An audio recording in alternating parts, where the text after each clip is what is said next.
Kritika sozial alde batera utzi eta oraingoan irakurlea harrapatu eta dibertitzea nahi izan du Jon Arretxek bere azken eleberriarekin. Txerriak eta loreak da nobelaren izenburua eta umore beltz askorekin datorrela aurreratu du. Nahiko aldaketa haundia, aurrekoekin konparatuta, aurreko 11 nobelak izan ziren Turerenak, novela oso sozialak, lumpen girokoak, pertsonaia guztiak, baztertuak, ahaztuak, auzo txiroetan bizi diranak, etorkin txiroak, kaleko prostituta gaixoak, etxegabeak, ez dakiz zer, eta orain honetan joanaz beste muturreraino. Hemen pertsonaia guztia dira euskaldunak esan nahi du, 8 bezen euskalduneko pertsonak, gaizkileak, baina gaizkile dirudunak, mafiosoak, olakoak, eta kritika soziala oso berrezko da gaur egun, baina pizkat aparkatu egin dut hurrengo nobeletara. Hemen helburu nagusia da irakurlea harrapatzea, entretenitzea, divertitzea eta umore beltz askorekin. Azalak berak ematen du ideia bat, gutxi gora bera, oso azal berezia egin du Cristina Fernandezek, txistor bat hor urkatzeko sokaren itxurarekin, eta, bausatara da.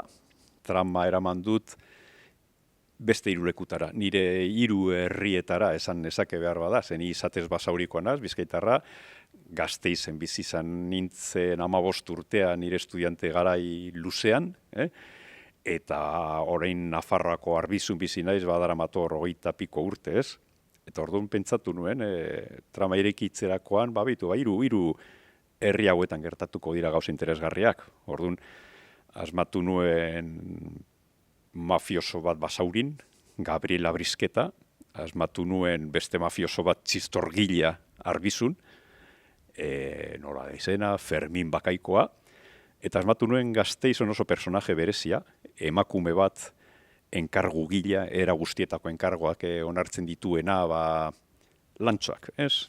Diru truke jakina, Zurine Ruide Gordoa, eta honen ezaugarri bereziena da Down sindromea daukala, baina Down sindromearen barruan bera da mosaikoa. Mosaizismo daukatenak izaten dira, inteligenteagoak eta beste ezaugarri batzu dauzkate, eta igual bera da personaje nagusia esan genezake, Zurine Ruide Gordoa hau.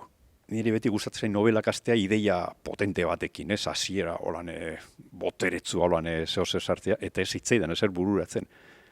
Eta Arbizun bizi naiz, Arbizun txistorgile batzuk daude, eta Kanarietako idazle lagun bati bururatu zitzaion.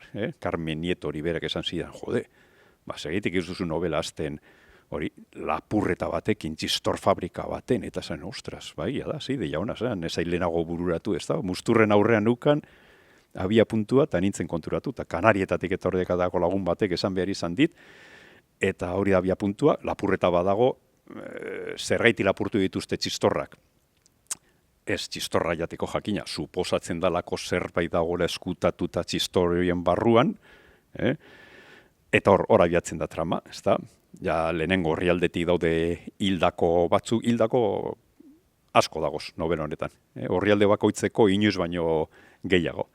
Zeturren nobeletan, beti baten bat beti hiltzen da nobela beltzetan, ez da, baina oraingo honetan pizkat igo egin dute bataz besteko hori, eta ritmo handiko trama da, ustekabez ondornitzen saiatu naiz, irakurla harritzeko, irakurla harrapatzeko, umore beltza badago, elkarri ez da asko, oso errimo biziko novela dela esango nuke.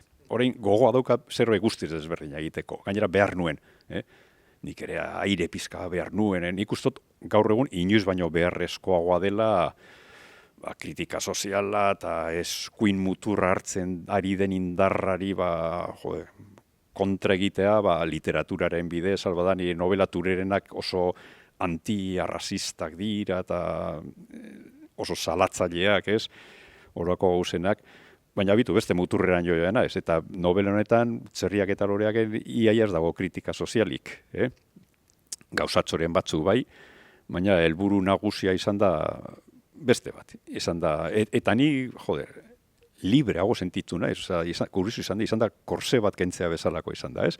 Hau idazten hasi, eta, ostra, egin dezaken nahi dudan guztia, turrerekin ezin nuen, oso baldintzatuta nengoen, bere egoera gaitik, lehenengo pertsonan kontatuta zeuden novela guztiak, ez? Narratzailea ture bera zan, eta hemen honekin asterak egon, esan du, ze ondo, ze gustora, ze libre sentitzen nahi zen, eta aspaldiko partez oso gustora idatzi dut novela. Gauza eta aprobetxatu dut egiteko, nik aurreko noveletan euskera aldetik, hizkera aldetik, karo, pertsonaiak, ture eta bere ingurukoak, berez ez dira euskeraz bizi, ez?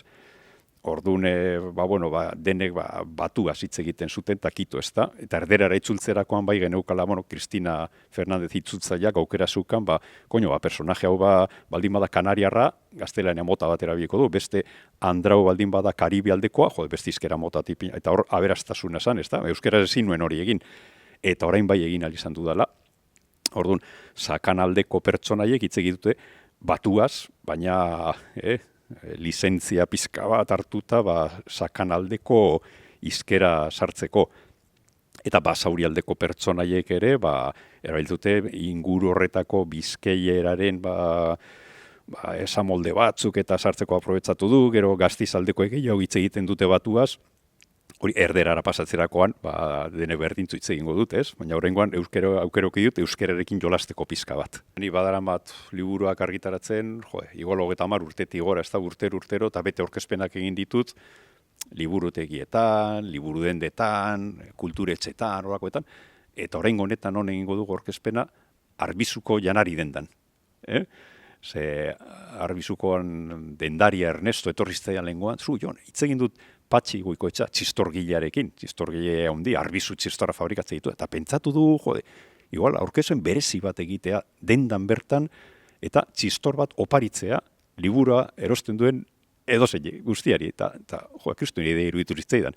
Eta antxe ingo du, dendan sartu dena txistorraz beteta gongo da igurua, eta herria oso animauta da, jente oso animauta ikusten dute joateko orkezpenera, eta nik uste goza berez izango dela, ostiral honetan, zazpiterrietan egingo dugu, justu pintxopotaren aurretik, kultura utzarekin zaila da euskaldunok erakartzea, baina gastronomia pizka bat eranzten diozunean, eta jateko zerbait opari, eta errezago izaten da erakartzea, eta gogondia dauka, gogotzu nago, bariko arratzaldean Arbizu ze gertatu duko den ikusteko.